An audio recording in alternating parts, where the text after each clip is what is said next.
Its forces are said to have left the region's capital, Mekelle, along with members of the government's regional administration.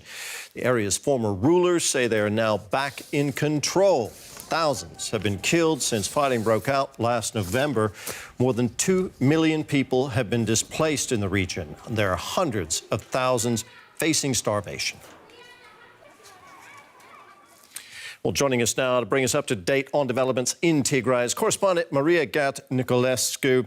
Maria, a dramatic turn of events there, with Tigraayan rebel forces saying they've retaken the regional capital. What more can you tell us?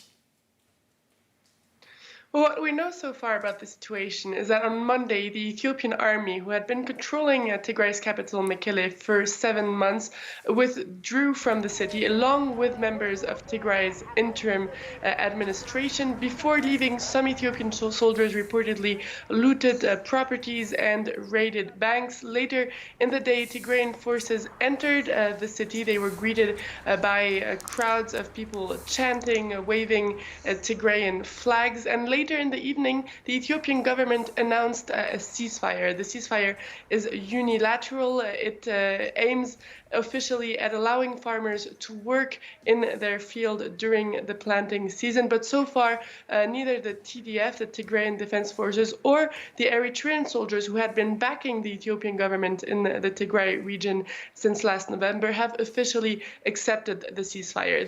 The announcement comes as fighting intensified in the Tigraay region over the past days, with Tigrayan forces saying they've claimed several territories, and they see the retake of Mekelle as a military victory.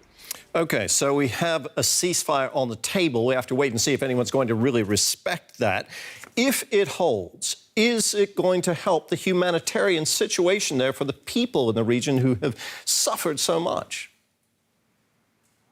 Well, because of the ongoing insecurity, it has been so far very difficult for NGOs to reach some of the rural areas in Tigraay, where the population is suffering from widespread malnutrition, especially children. NGOs are repeatedly blocked at checkpoints, accused of supporting the Tigrayan forces. So if a ceasefire is in place, this could allow humanitarian workers to bring much needed help to the civilian population. Farmers are also saying that they're very late on plowing their fields because they either had to hide or to escape because of this situation. The UN is saying that 350,000 people are currently at risk of famine in Tigraay, a claim that the Prime Minister has repeatedly denied.